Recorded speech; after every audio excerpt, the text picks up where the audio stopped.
Today we're keeping only 10 spring designer fragrances for life and we're getting rid of the rest.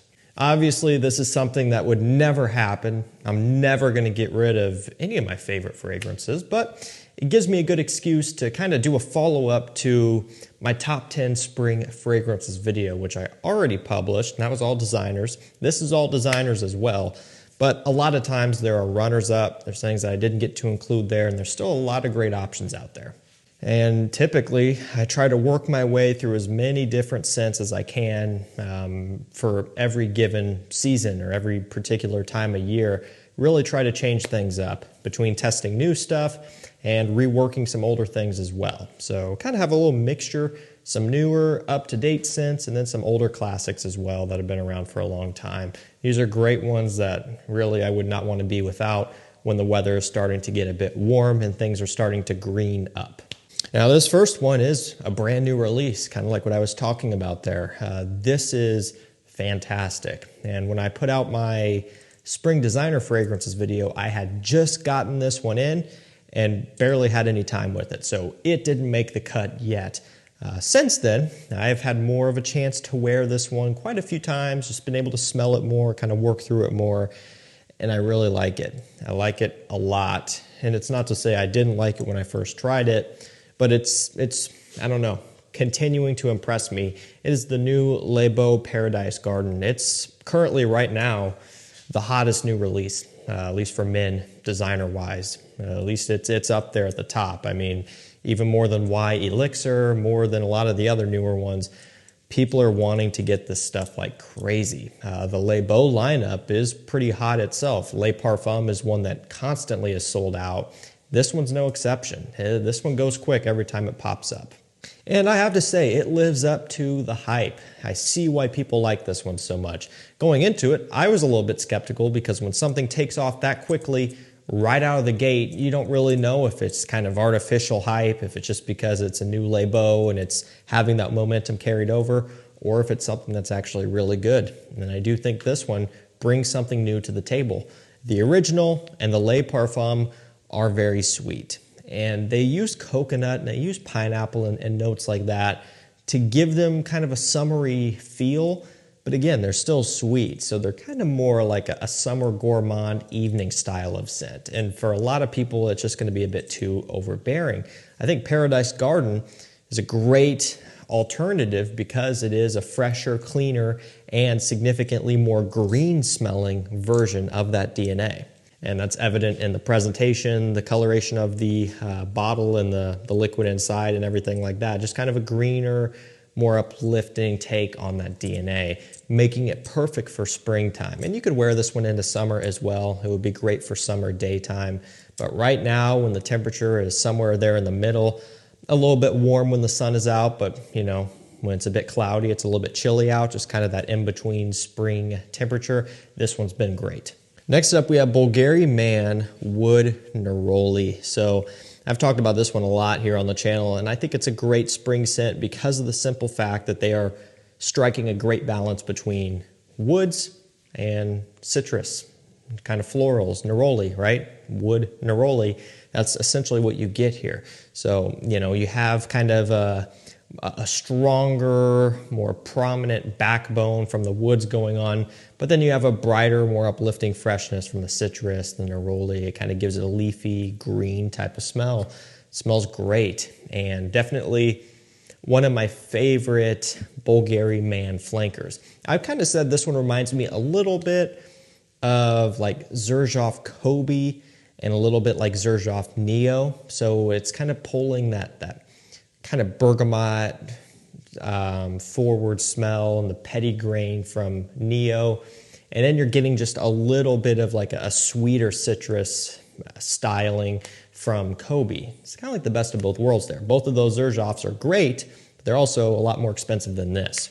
And so if you're kind of trying to figure out where this one slots in, that's kind of what I would tell you. Not saying it's a clone of those, but definitely in a similar ballpark. Definitely for citrus lovers. If you're not into that sort of thing, you're not going to find this all that exciting. But I would say overall, as far as the price point is concerned, this one does bring a lot to the table. It's got great quality, decent performance for what it is. Again, it's primarily a lighter, brighter scent. but the woods do give it a little bit of depth to make it hold on, you know, for a decent while, for longevity. All around, it's a great spring scent. Just when the weather is a little bit warm, things are starting to green up. This one just fits right in. This next one here ended up being one of my most worn new releases of last year. I don't know how well this is going to show up on camera. The new Eau de Parfum Intense. Yeah, I don't know if you're having any chance of seeing that level or not, but I have worn this one a considerable amount. Again, guys, you know, this is all relative. People with less fragrances will likely burn through them quicker. It's a numbers game, right? And I have to test new things all the time. So, you know, whenever I have a chance where I'm not trying out something new for a video or whatever, and I have free reign of whatever I choose to wear, Eau de Parfum Intense was popping up a ton. This one was definitely a signature scent for me there for a while. Like, there was a good stretch where I was wearing this one, you know, consecutively. And I still do absolutely love this stuff. Such a fantastic, well thought out release. They are taking out the apple overbearing sweetness that exists in the Parfum and the Eau de Parfum, which again, for a lot of people is just too much, especially in the warmer weather. They're removing that. They're focusing more on the aromatics here, like the sage, the lavender, geranium, and all of that. And those notes do exist in the others. But again, just removing that sweetness and amping up the aromatics even more, it makes it a bit more gentlemanly, a little bit more grown up and mature, and to me, honestly, a little bit more versatile. I think, you know, in a world where the Eau de Parfum, the Le Parfum might appeal generally to the younger audience as a whole, the Eau de Parfum Intense can branch out a little bit further. Anybody could wear whatever they want, of course, but there's going to be certain things that appeal to a certain age range, just like Tom Ford, Beau de Jour, or YSL Rive Gauche, you know, appealing to an older audience. This one just kind of has a little bit more of a wider reach to it. I absolutely love how this smells, and it's great for this time of year. Acqua Di Gio Absolu, a not so familiar face. I don't remember when the last time I talked about this one was. You know, for me, I'm usually bringing up the Parfum, Profondo, and the Eau de Parfum, and that's, you know, not taking into consideration the new Profondo Parfum, which is out, but I don't have yet. Assuming that's good, that's probably going to get thrown into the mix as well and talked about a lot. Absolu has always been a little bit more of a under the radar, lesser appreciated release. And it's been that way since it first came out, and it still kind of is. And it doesn't quite hold a match to the others as well. You know, I will say, I do really like the Eau de Parfum and Profondo and the Parfum, of course, Profumo. But I do like this one as well, and it's easy to forget about, but every time I pull this one out, I'm like, man, that is good, and I should wear it more. Kind of has an Invictus Aqua approach, but it's a lot more woody and a little bit more sweet, just a different style. And then they also have that Acqua Di Gio DNA built in, of course. I think this one is great for springtime because of that added sweetness. It could easily be a great summer scent, but going back to what we were talking about with Le Beau Le Parfum, Eau de Parfum, and the Le Parfum, right? They can sometimes be a bit too sweet depending on, you know, your preference and also your weather. You might live somewhere where it's way more hot, way more humid, or whatever it might be. So I think this one, when it's a little bit cold outside and also maybe a little bit warm later on in the day, is a perfect choice. Next up, we have Gucci Guilty Elixir Pour Homme. So, you know, it's an elixir, and the worst part about the elixirs is the price point. It's something that we can all agree on. They aren't making it easy on us anymore. However, taking that aside and assuming you can get this one below retail, it is a really, really good release and one of their better pieces of work. It's kind of like Amouage Reflection Man 45 Extrait meets the original Gucci Guilty / Gucci Guilty Black a little bit. So some of that kind of citrus green forward smell mixing with like a little bit of an orris, white floral, richness and kind of a complexity, and also very much a gentlemanly smell, tying back to the Reflection Man comparison. Smells phenomenal. Very impressed by this stuff. And honestly, when I first tried it, I picked up on that comparison pretty quickly. So they're definitely pretty similar there.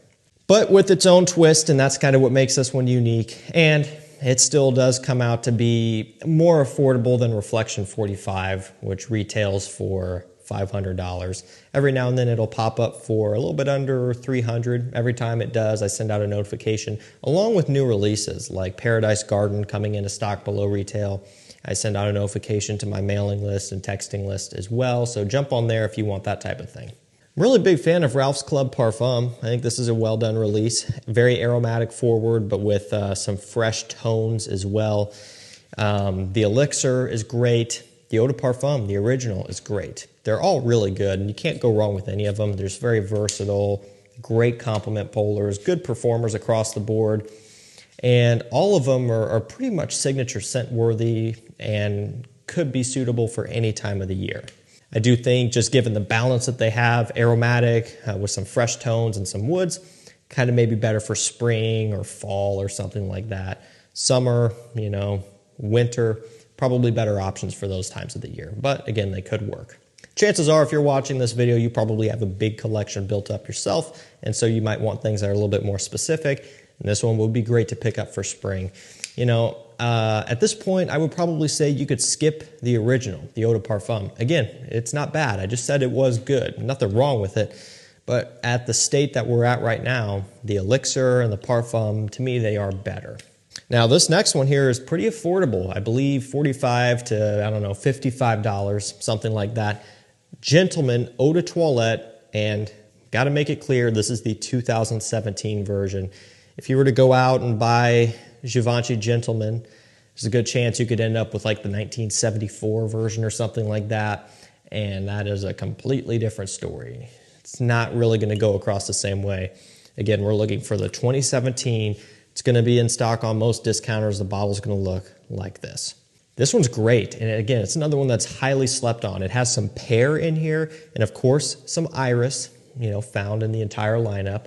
Some citrus as well, along with that fruity pear, some woods, all that good stuff. But it's kind of just a unique twist because it's got that sweet iris, a fruity note off the top, citrus, of course, some lavender and things like that. Man, that's nice. Nice and refreshing, crisp. Another one that is made for spring because you have that balance.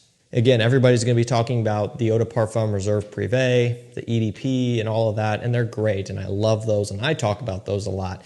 But it's easy to forget about the Eau de Toilette, and it's definitely one you should consider. Can't really go wrong with Dior Homme Sport 2021. For me, at this point, it's my favorite one. Now, over time, they discontinue them, so like the 2017, the 2012, the 2008, you can't really buy those anymore. So that's kind of how they do this anyway. So, I guess it works out that this happens to be my favorite now because it's the one you can get. But I do think that they made a substantial improvement between this and the 2017. And obviously, there was a big gap. The 2017 was all we had for a good while. And I think I've worn that all of 2 or 3 times. And I can't get around to liking it. I've tried.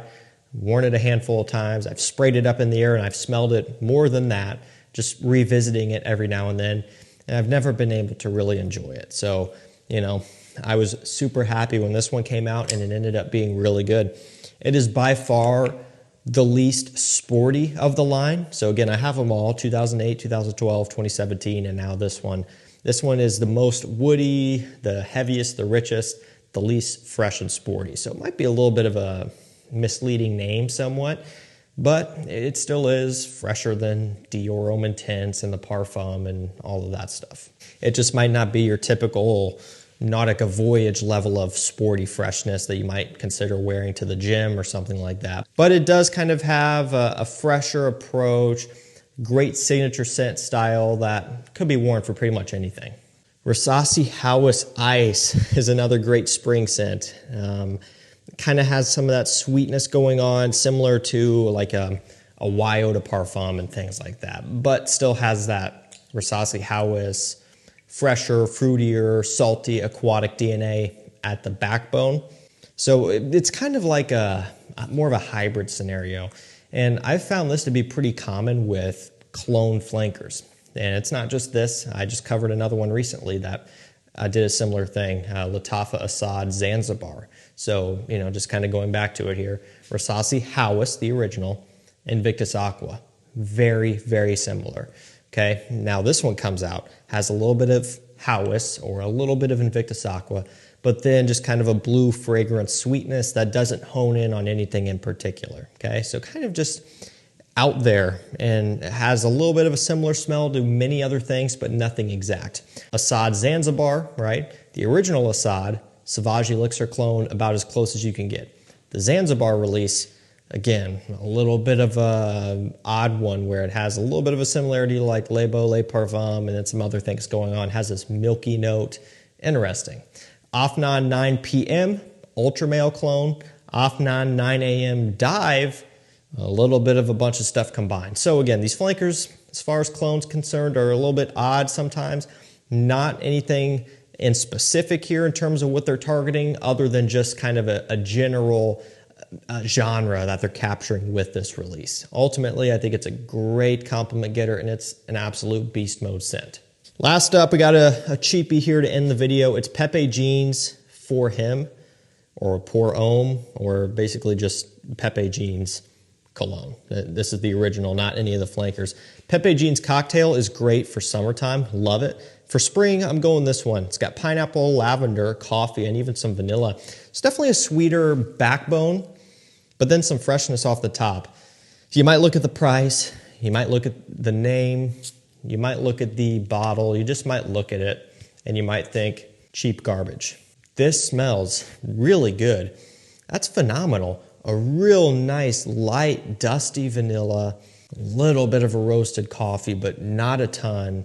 Some freshness off the top. That is a beautiful, almost kind of spring evening scent. This would be great for a spring date night, or just a more overcast, cooler spring day when you just want something that's a little bit heavier in terms of the kind of gourmand sweetness.